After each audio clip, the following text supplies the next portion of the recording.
Often when we touch this topic, we have noticed that there is quite a split between the different reactions from the people.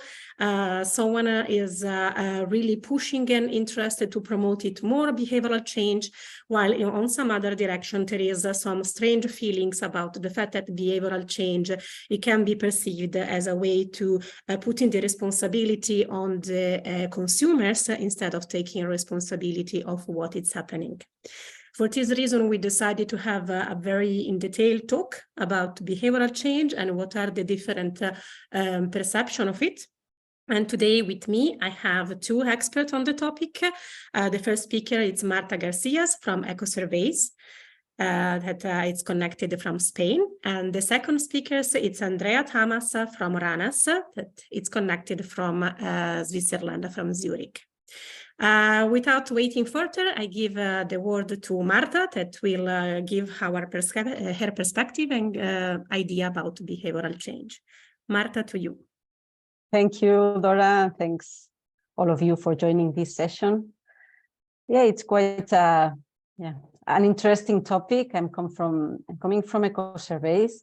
We are a non-profit organization, and in the energy poverty field, we work also as practitioners. So since 2007 we are we have contact with people suffering a situation of vulnerability, and we have entered their households and monitor their energy use. And it is quite difficult to say where is the behavior change, where is it based in terms of a part of an intervention.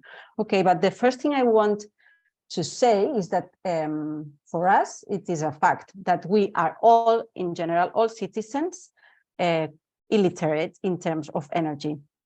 I can say the example, in Spain, 8 out of 10 people don't know who is their energy supplier. So there is a common unknown things on energy, and it is very important to educate on energy. And maybe because of this geopolitical situation this winter, maybe we have learned a bit more about kilowatt hour and kilowatt and the price of energy. It was we still need to work a lot on that. So the first message after this conceptualization is that energy behavior is not a cause of energy poverty. So don't blame a person suffering a situation of vulnerability on their energy behavior. It is, we need to take that into account. Causes of energy poverty, I'm not going to repeat it because we are all common faces more or less. So you know that it's the high energy costs, the low costs, household incomes, and the inefficient buildings and appliances. And the factors of vulnerability are related to context. It is not the same living in Barcelona, where I'm now, or in the north of Europe, or in by the sea, or in a more interior or mountain area. The condition, it is not the same. How the energy poverty affects you, whether you are on a good health condition or not, or the group of age, and the resilience, the capacity of response you have. But energy behavior is not one of these causes. So don't use or don't blame, as we have seen many times, blaming vulnerable consumers of spending a lot of energy. However, people make numerous decisions around energy consumption that significantly affect kilowatt hour spent. And you will see it in your own example, in the household and your neighbors and whatever, and also vulnerable consumers if you are intervening in their households. I wanted to show here an infographics from Eurostat, which shows a bit how we, in general, in the domestic sector, how we use energy at home, at our households. The most important use of energy goes to heating, both space heating or water heating, so more than 70%. And then are the lighting appliances, the cooking, space cooling, which is now higher than this infographic shows. But yeah, more or less to have this idea in mind, because one key message that I want to give today is that when providing energy advice, try to focus on those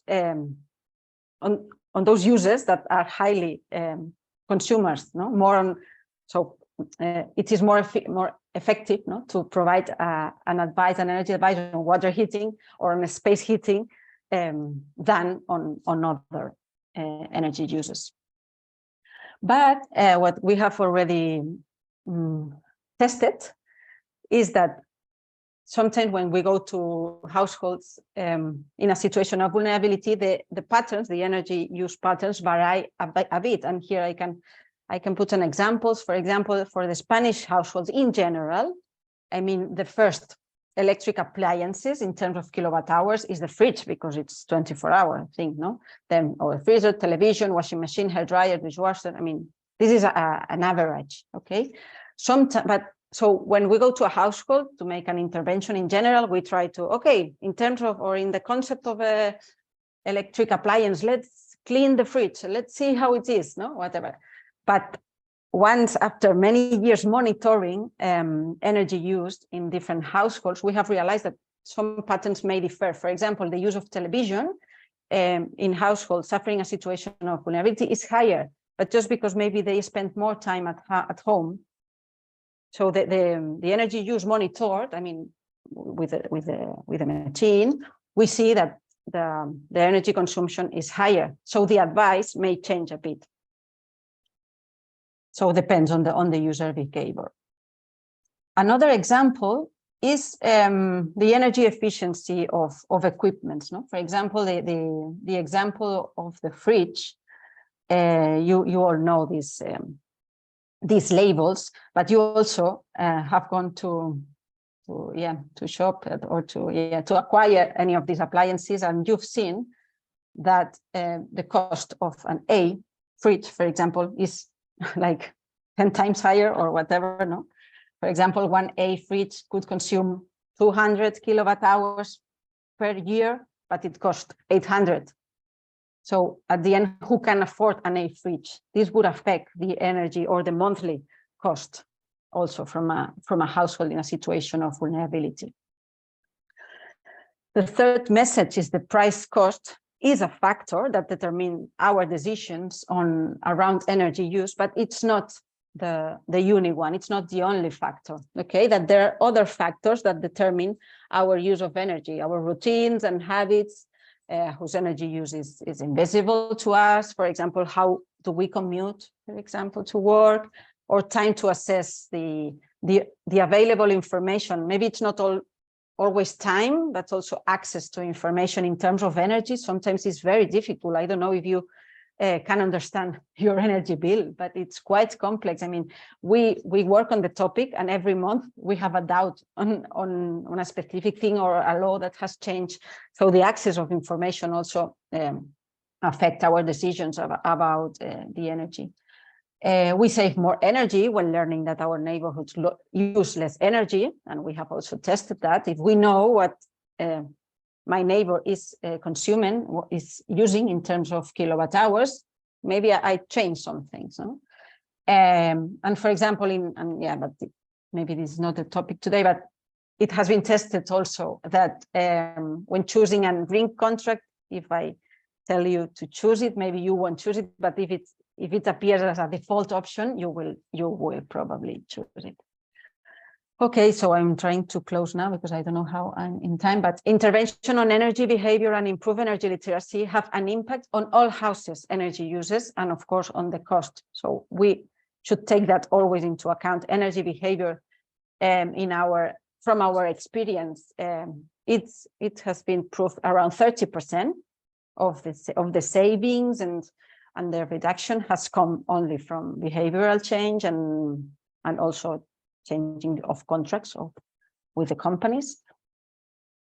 But when intervening, so my advice today would be when intervening in vulnerable households, prioritize behavioral interventions not related to cost price, because of course they are not going to be able to afford the most efficient fridge probably in terms of cost, Better to adapt language to provide info in a simple and clear manner, and try to personalize advice.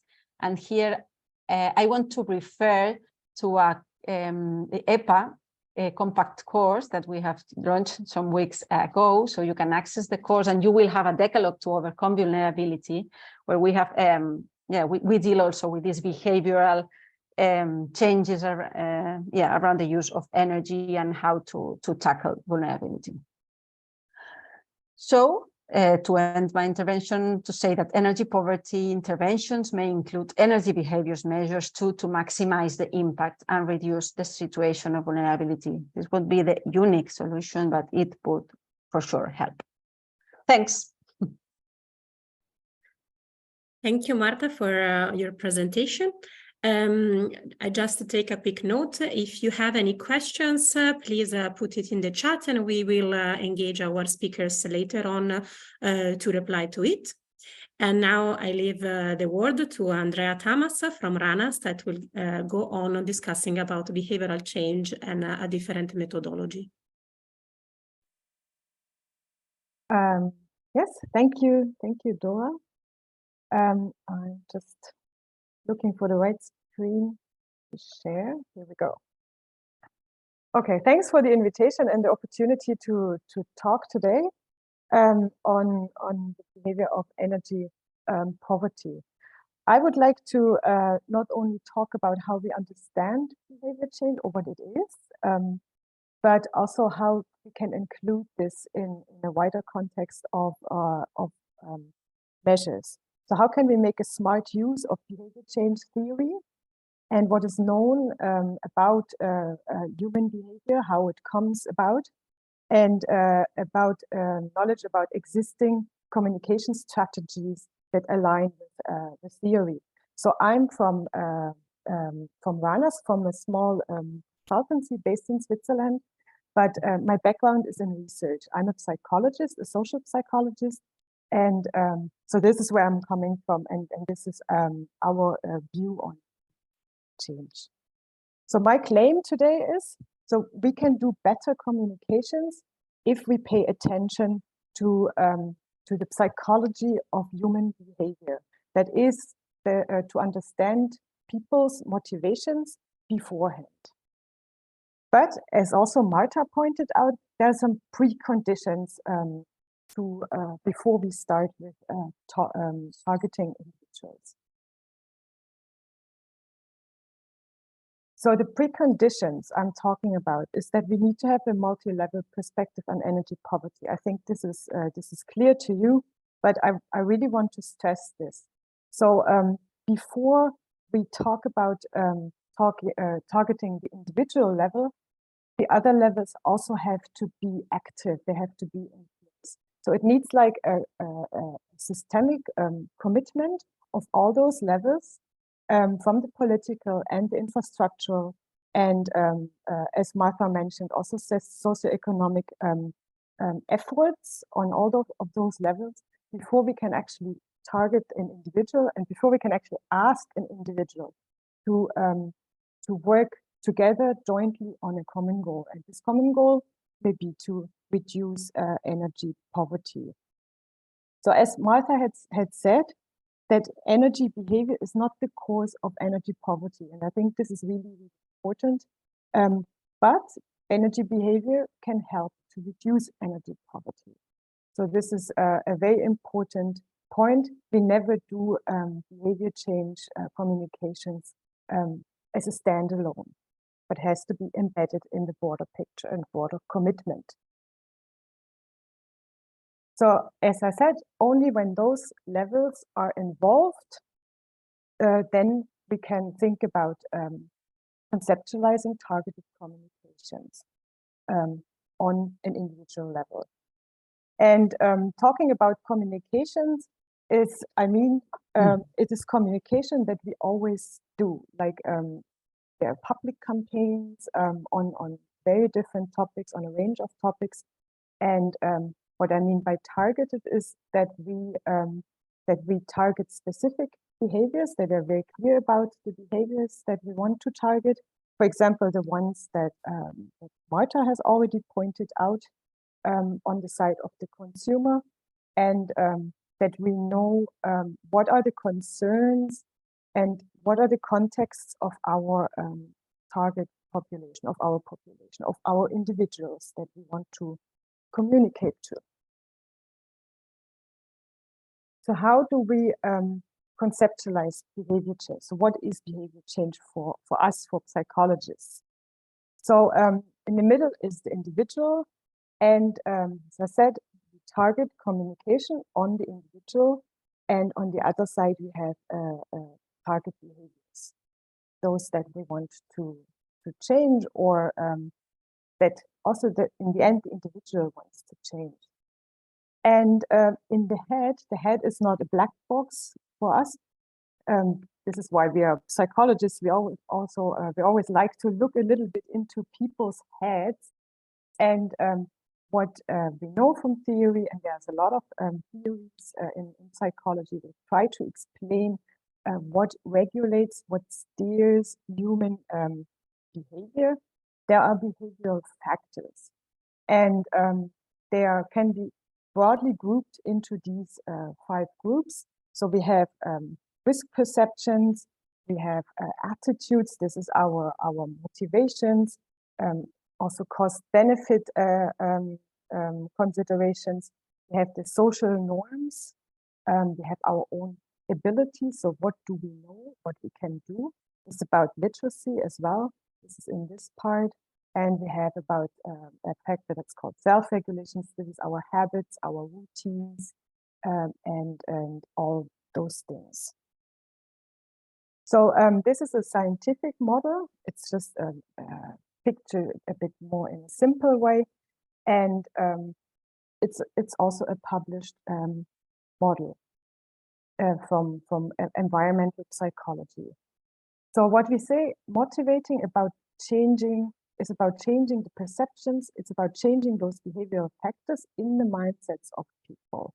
And then behavior may change or not. Or we claim that if we target communication more specifically to the factors, then we achieve a higher change in behavior.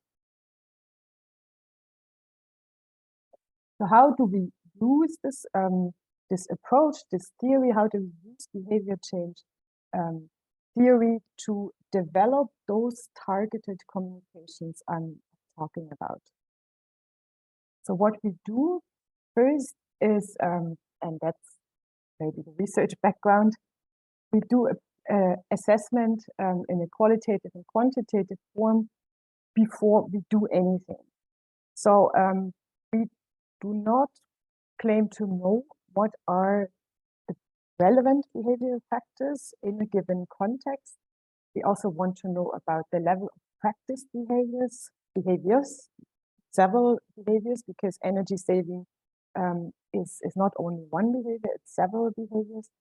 And we want to learn about the social, the physical, and the personal context. So also about these things that Marta has already mentioned, the social context of some households being vulnerable, for example. So this we usually do with a population survey. So this data can then be used to be analyzed, statistics and stuff. And what we find out, or what we want to find out, is which behavioral factors actually matter for our behavior. So it is not always that all factors matter, but most often only some factors matter. For example, the knowledge level of something may be very high already, but people still don't do it. So then we know, okay, we don't have to provide more knowledge, for example. And once we know these relevant factors for our energy saving behaviors, then we can develop the messages and the interventions that target those factors and eventually the behavior.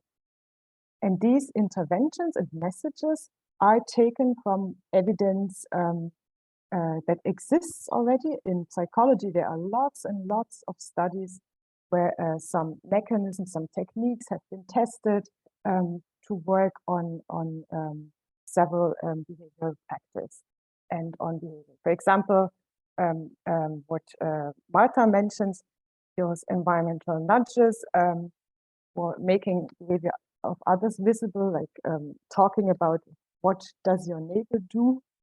This is known that this works if the social norm is relevant for our behavior.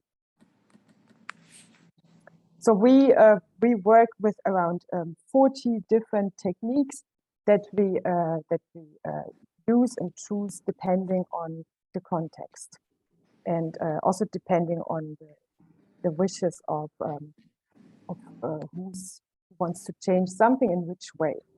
So the techniques, the interventions are there, they're evidence-based, but how these are transmitted, how the communication is actually done, always needs to be contextualized. So maybe this is all a bit too abstract. So I've brought you some examples of campaigns that we developed. Oh, before I jump to that one, of course, as we assess a baseline, we can also evaluate our changes in behavior factors if we wish to do so. So these are some of the examples that we worked on. So you see, although you may not be able to read it because it's in German, the campaigns, but the channels that we use, the communications we do when we use behavior change communications are the ones that are normally used by a city, in a certain context. So they may vary.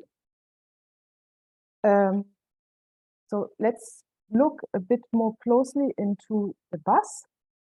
So the bus was a campaign that was developed on, let's say, more considerate or defensive driving in the city of Zurich.